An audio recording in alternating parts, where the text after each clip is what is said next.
Hi, I'm Laura from YoungWritersWorkshops.com, and I'm going to talk about how to write a story in first person.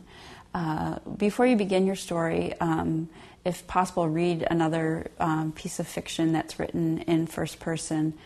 This will help you to kind of get that idea of a character telling the story. It's told when a story is told in first person, the character is telling the story and uses the pronoun I to refer to himself.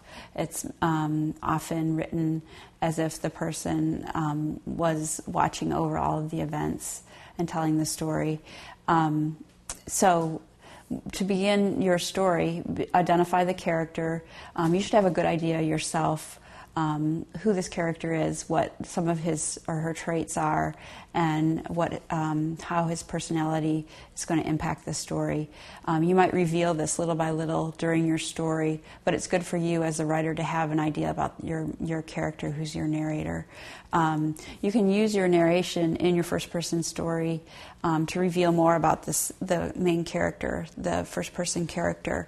You can also use some of the conversation that your character has with other characters to reveal more about that first-person character. Once you've written a first draft, go back over your first-person story, see if you are consistently using the first-person voice, make sure that you have maintained it throughout, and also revise your story, write a second draft, possibly have another writer read it, and then continue to revise until you have a final draft. And that's a little bit about how to write a first-person story.